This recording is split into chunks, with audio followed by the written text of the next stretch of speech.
Bapak, Ibu, dan saudara-saudari yang terkasih dalam Tuhan, selamat malam dan kita kembali berjumpa dalam kesempatan saat ini, hari Selasa, tanggal 26 Mei 2020, di mana kita menyelenggarakan ibadah rumah tangga di rumah tangga kita masing-masing.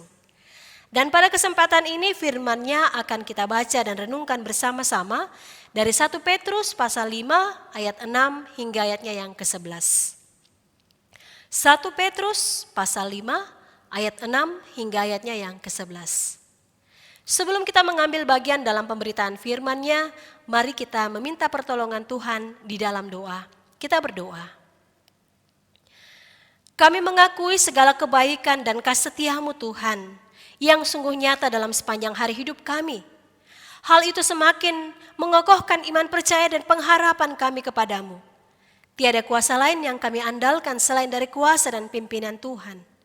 Itulah sebabnya pada kesempatan ini kami satu hati bersekutu memuji dan memuliakan nama-Mu. Kiranya ibadah yang kami selenggarakan pada saat ini boleh menyenangkan hati Tuhan. Kami pun akan membaca dan merenungkan firman-Mu. Kami mohon Tuhan hadirlah dan berkaryalah di tengah-tengah pemberitaan firman-Mu saat ini. Sehingga firman-Mu tidak akan berlalu begitu saja. Tapi firman-Mu sungguh-sungguh akan dimateraikan di dalam hati dan sanubari kami. Firman-Mu boleh kami praktekkan dalam sepanjang hari hidup kami. Dengan demikian, kami tidak menyia-nyiakan sedetik pun waktu kehidupan kami.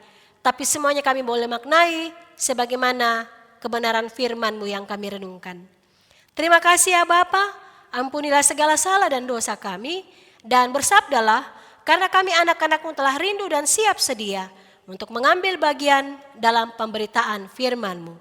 Di dalam nama anak-Mu Yesus Kristus yang menjadi firman yang hidup, kepadamu-lah kami berdoa. Haleluya. Amin.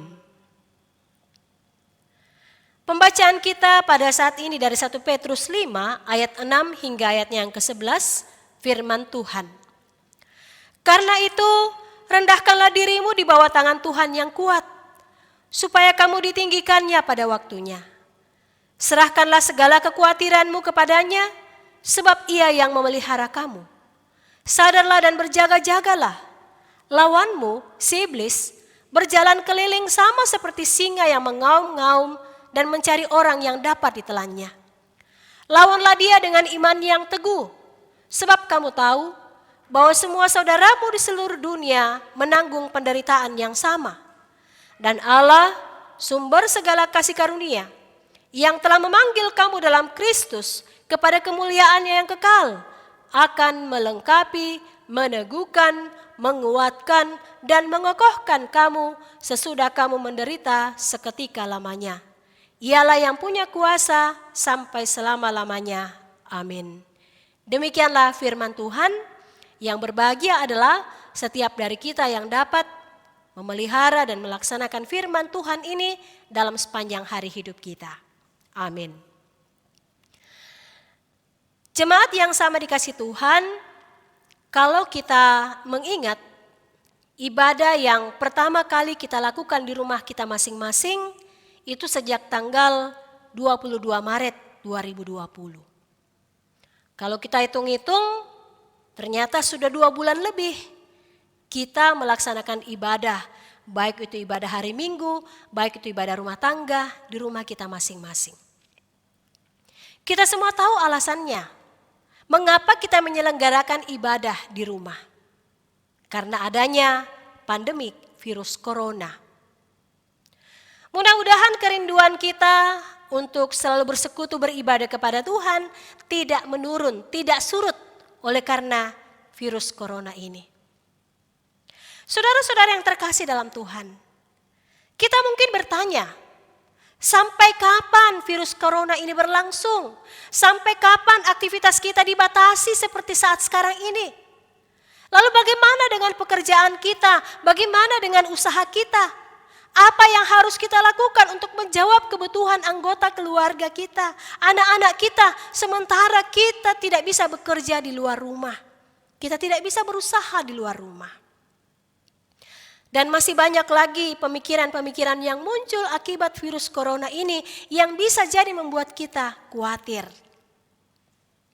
Ada satu istilah yang sekarang menjadi viral untuk dibahas dan didiskusikan yang disebut dengan herd immunity. Semuanya itu diserahkan kepada masyarakat. Siapa yang imunnya kuat, imunnya kebal, maka dia akan bertahan melawan corona. Tapi siapa yang imunnya rendah, maka dia pasti akan pass away. Artinya ia akan meninggal.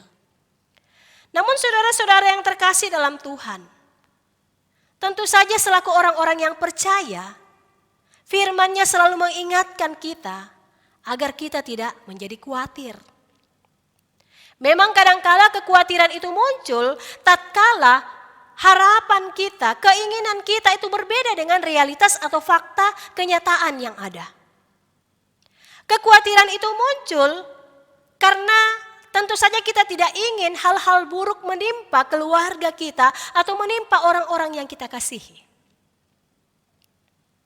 Namun dalam Matius 6 ayat 20 mengatakan, siapakah di antara kamu yang karena kekhawatirannya dapat menambahkan sehasta saja dalam hidupnya? Dengan kata lain Bapak Ibu Saudara-saudara, tidak ada sesuatu yang positif yang kita peroleh ketika kita hidup dalam kekhawatiran. Oleh karena itu firman Tuhan pada saat ini mendorong kita untuk menyerahkan segala kekhawatiran kita kepada pihak yang lain. Tentu saja pihak yang lain di sini adalah Tuhan. Karena memang kita tidak tahu secara pasti apa yang akan terjadi dalam hidup kita, dalam keluarga kita. Tetapi Tuhan, Allah yang kita sembah, Allah yang berkuasa pada masa lampau kini dan pada masa yang akan datang, Allah yang kedaulatannya melampaui ruang dan waktu, situasi dan keadaan apapun, maka Ia semua dapat mengendalikan peristiwa-peristiwa yang terjadi dalam dunia ini. Tuhan berdaulat atas kehidupan ini dan Ia turut bekerja dalam segala sesuatu untuk mendatangkan kebaikan bagi masing-masing kita. Nah, oleh karena itu sekali lagi firman Tuhan mengingatkan kita untuk tidak menjadi khawatir. Apapun yang terjadi, satu hal yang pasti bahwa Tuhan tidak akan pernah membiarkan kita seorang diri menjalani hidup ini. Dia pasti akan memelihara kita dan Dia bahkan melengkapi, meneguhkan, menguatkan dan mengokohkan kita. Rasul Petrus tahu bahwa orang-orang Kristen itu menghadapi situasi yang amat berat. Orang-orang Kristen mengalami kesukaran, penderitaan yang melanda mereka yang bisa jadi memicu kekhawatiran dan rasa takut yang besar dalam diri setiap orang-orang Kristen. Dan kekhawatiran itu akan menjadi beban yang berat, akan menjadi cobaan yang menyakitkan. Sehingga Rasul Petrus memberikan nasihat supaya kita menyerahkan segala kekhawatiran kita kepada Allah. Namun saudara-saudara yang terkasih dalam Tuhan, dalam ayat ke-6 pembacaan kita di situ dikemukakan, karena itu rendahkanlah dirimu di bawah tangan Tuhan yang kuat supaya kamu ditinggikannya pada waktunya. Lalu dalam ayat yang ke-7 mengatakan, serahkanlah segala kekhawatiranmu kepadanya sebab Ia yang memelihara kamu. Dari dua ayat ini mau mengajarkan kepada kita sekalian bahwa kalau kita mau menyerahkan kekhawatiran kepada Tuhan, maka hal yang pertama dan terutama adalah kita harus menyadari diri kita dulu. Bahwa kita adalah orang yang lemah. Bahwa kita tidak sanggup menjalani hidup ini ketika kita mengandalkan diri dan kemampuan kita. Maka kita harus memposisikan diri kita serendah-rendahnya dan meninggikan Tuhan setinggi-tingginya. Sehingga Ia leluasa untuk mengendalikan kita, Ia leluasa untuk mengatur dan memelihara kehidupan kita sebagaimana yang Ia kehendaki. Barulah setelah itu saudara-saudara kita diminta untuk menyerahkan kekhawatiran kita kepada Tuhan. Dalam ayatnya yang ke-7. Lalu dalam ayatnya yang ke-8 hingga ayat-ayat selanjutnya di situ dikemukakan bahwa dalam menjalani kesukaran, dalam menghadapi masalah yang begitu berat, kita harus berjaga-jaga.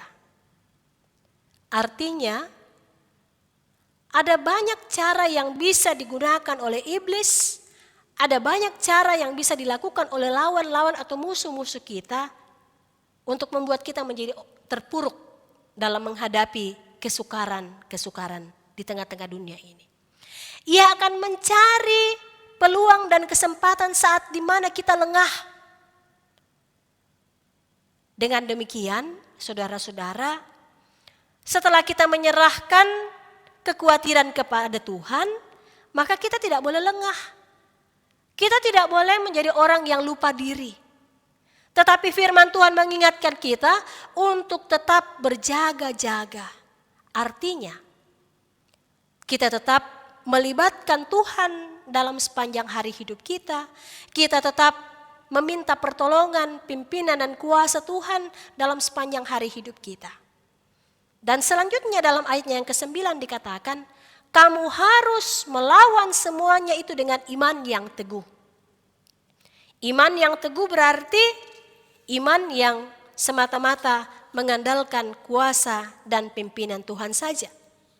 Dengan iman berarti kita mengaminkan bahwa Tuhan setia untuk menjaga kita, melindungi kita, memampukan kita untuk menghadapi berbagai kesukaran-kesukaran yang kita temui. Nah, oleh karena itu Bapak Ibu Saudara-saudara, sehubungan dengan pandemi virus corona ini yang bisa jadi menimbulkan banyak masalah. Sebagian anak-anak Tuhan kemudian dirumahkan, sebagian anak-anak Tuhan kemudian di PHK, sebagian anak-anak Tuhan penghasilannya kemudian dipotong 50% dan lain dan sebagainya. Mari kita datang merendahkan diri kepada Tuhan. Mari kita menyerahkan sepenuhnya kehidupan kita ke dalam tangan Tuhan. Jangan kita lengah dalam menghadapi kesukaran-kesukaran seperti itu, tapi biarlah dengan iman yang teguh, maka kita dimampukan Tuhan untuk selalu menjadi lebih dari pemenang atas berbagai kesulitan dan masalah yang kita temui. Kalau semua itu kita lakukan sebagaimana yang dikatakan oleh firman Tuhan dari 1 Petrus pasal 5 ayat 6 sampai 11 ini, maka percayalah kalau iman kita kuat, maka imun kita pun atau ketahanan kekebalan tubuh kita pun akan membuat kita mampu untuk tidak mudah terpapar karena virus corona. Iman dan imun harus dimiliki oleh orang-orang percaya. Terpujilah Kristus untuk selama-lamanya. Amin. Jemaat yang sama dikasihi Tuhan, marilah kita mengambil bagian di dalam doa syafaat. Mari kita berdoa. Ya Tuhan Allah yang rahmani, kembali kami datang menghampiri hadirat-Mu, karena pengalaman hidup kami semakin menguatkan iman percaya kami, bahwa tidak ada satu kuasa pun dalam dunia ini yang dapat kami andalkan, selain daripada kuasa pimpinan dan pemeliharaan Tuhan.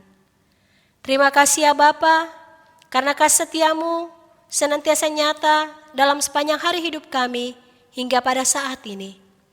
Terima kasih untuk firman-Mu yang mengingatkan kami, untuk tidak dikuasai dengan kekhawatiran. Tapi kami diminta oleh firman-Mu untuk merendahkan diri kami dan meninggikan Tuhan, bahkan menyerahkan segala bentuk kekhawatiran kami ke dalam tangan pengasihan-Mu, sehingga kami dimampukan untuk menjalani berbagai situasi dan kondisi yang menyulitkan pada saat ini. Bahkan oleh firman-Mu kami diingatkan untuk tetap berjaga-jaga dan tidak lengah, karena iblis atau musuh atau lawan kami selalu mempergunakan peluang dan kesempatan di mana kami menjadi lengah. Biarlah iman kami semakin kuat, kokoh dan teguh yang hanya terarah kepadamu.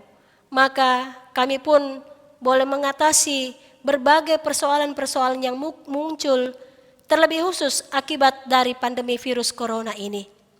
Ketika iman kami kuat, maka pastinya imun kami pun boleh semakin kuat, sehingga virus corona ini tidak akan masuk ke dalam tubuh kami, karena iman dan imun kami tetap kami pelihara dengan baik.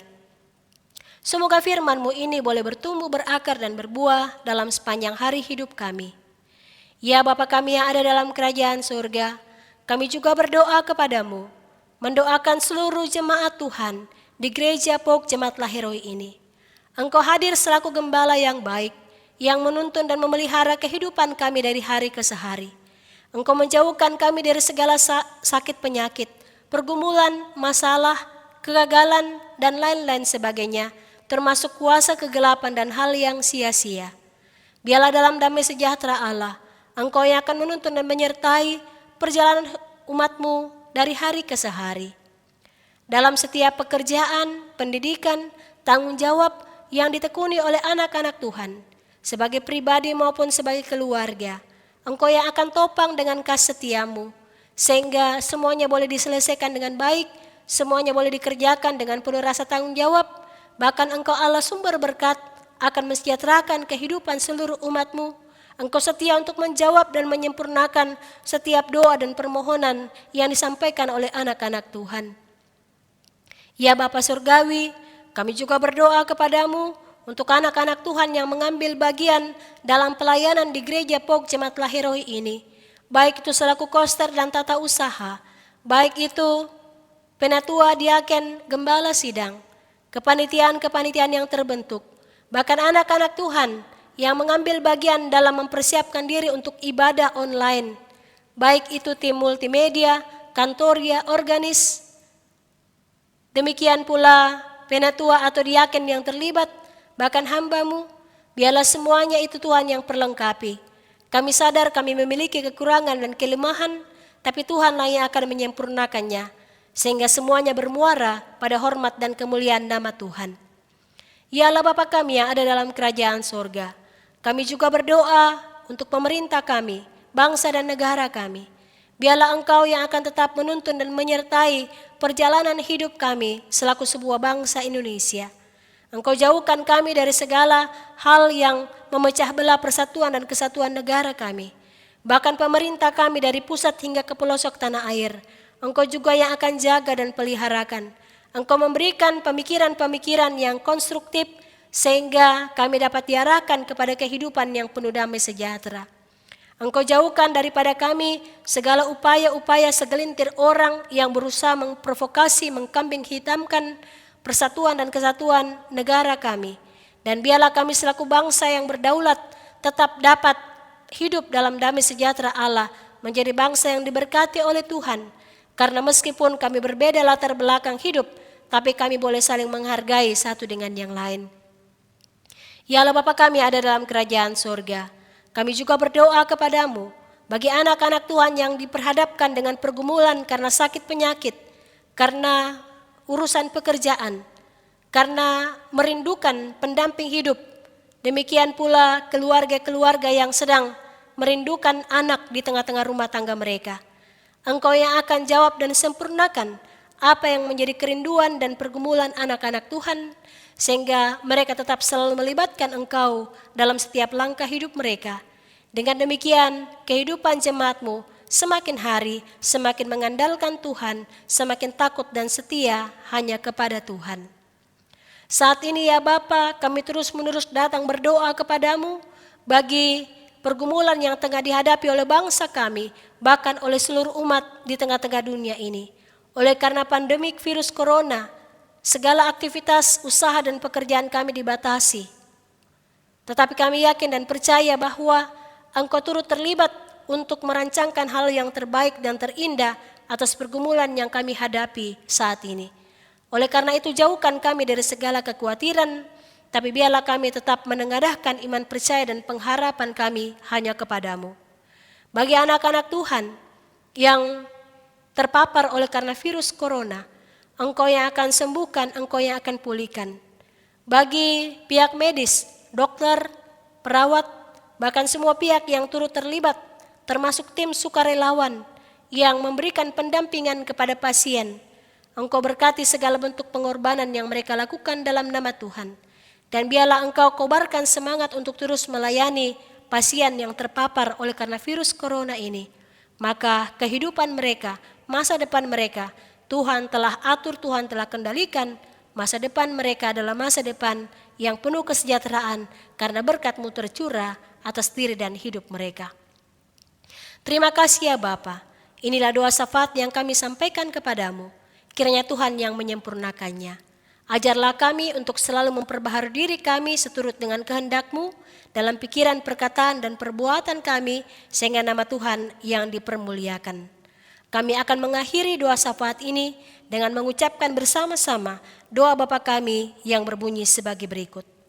Bapa kami yang di sorga, dikuduskanlah nama-Mu, datanglah kerajaan-Mu, jadilah kehendak-Mu di bumi seperti di sorga. Berikanlah kami pada hari ini makanan kami yang secukupnya. Dan ampunilah kami akan kesalahan kami, seperti kami juga mengampuni orang yang bersalah kepada kami. Dan janganlah membawa kami ke dalam pencobaan, tapi lepaskanlah kami daripada yang jahat. Karena Engkaulah yang punya kerajaan, dan kuasa, dan kemuliaan, sampai selama-lamanya. Amin.